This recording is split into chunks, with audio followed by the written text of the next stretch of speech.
बिहार चुनाव के पहले चरण में 1066 प्रत्याशी आजमा रहे हैं किस्मत। राज्य के 8 मंत्रियों की प्रतिष्ठा दांव पर। महबूबा मुफ्ती के तिरंगे वाले बयान को संजय राउत ने बताया राष्ट्रद्रोह। कहा सरकार ऐसे लोगों के खिलाफ उठाए सख्त कदम। भारत में कोरोना जिहाद का खुलासा।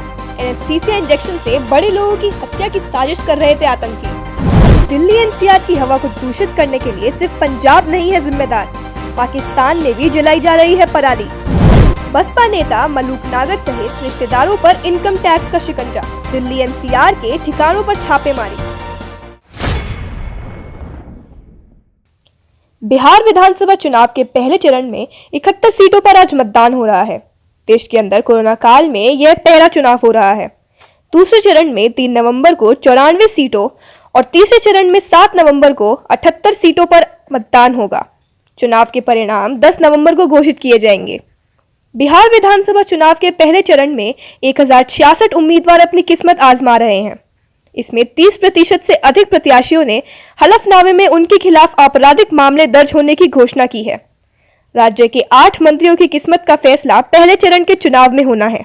इनमें कृषि मंत्री डॉक्टर प्रेम कुमार और शिक्षा मंत्री कृष्ण नंदन वर्मा समेत राज्य सरकार के 6 मंत्रियों की किस्मत का फैसला ईवीएम में बंद हो जाएगा।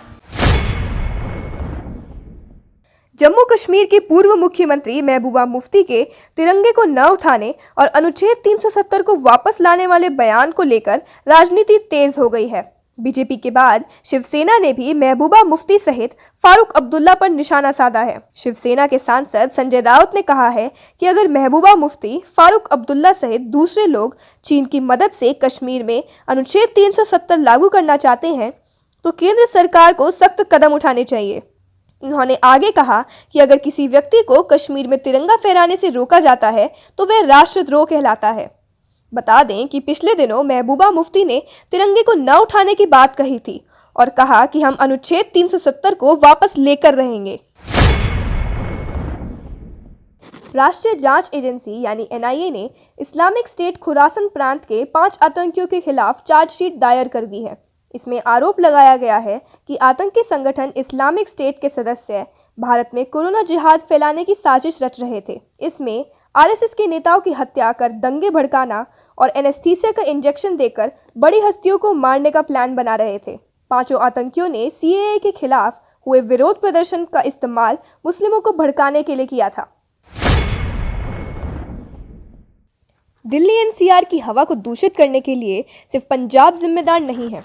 पाकिस्तान के सीमावर्ती गांवों में जलाए जाने वाली पराली का धुआं पंजाब होते हुए दिल्ली पहुंच रहा है। पंजाब के ग्रामीण इलाकों में लगाई गई हाई वॉल्यूम सैंपलर मशीन से मिले आंकड़ों में यह खुलासा हुआ है। बता दें कि भारत और पाकिस्तान का सीमा बॉर्डर करीब 3300 किलोमीटर लंबा है।